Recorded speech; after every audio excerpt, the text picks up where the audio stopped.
The topic for today is common error.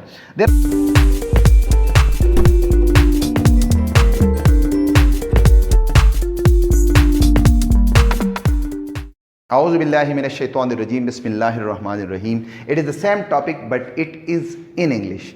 It is for those people who do not know Urdu or Hindi. So this is just for those. The topic for today is common error.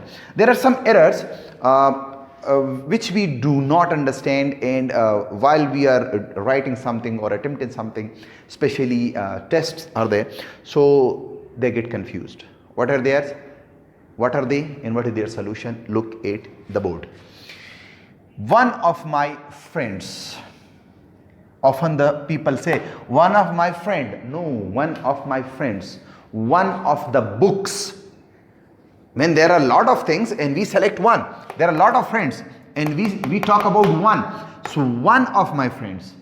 One of them. So them is plural. We can't say one of him, one of her, one of me. No, we say one of them. We say one of the books, one of the schools.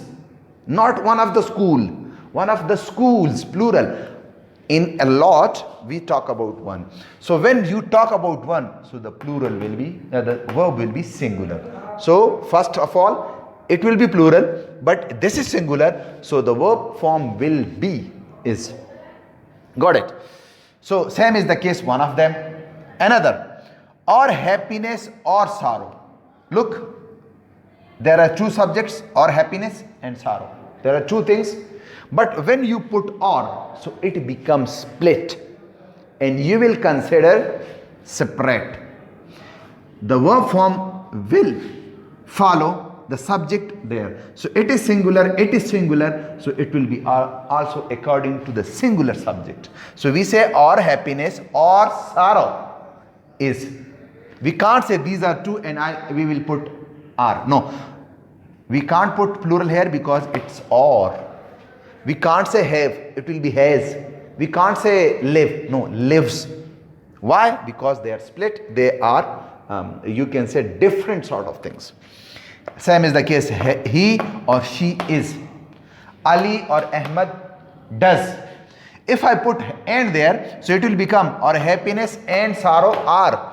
He and she are. Ali and Ahmad are. But there is or, so we can't say it will be singular form. If I put and there, Ali and Ahmad, so I'll put do there. This is number second. Number third, neither he or she. It's neither, it's or. So once again, that will be different. That will be, you can say, considered as separated. So it will become his. And if I remove this and say he and she have, but or is there, so you can say you divided it and we will consider both of them different. Either of them, singular. Neither of them, singular. Either, one, neither, one. I'm talking about one thing. So that's why the verb form next to it will once again be according to the singular subjects. So we can say either of the books, either of the side, either side of the wall, either side of the room was decorated. Another, so this is number 1, 2, 3. Number 4, each boy and each girl. There is and, but when we talk about and, so once again it will be is and that will be considered different. So it will follow is when there is and each form is there. This video is for those who want to attend or some you can say test there. Do not forget to share this video with your friends, cousins. Do not forget to follow us on Facebook with the same name, Shehzad English Academy. Do not forget to subscribe. Thanks for watching. Allah Hafiz.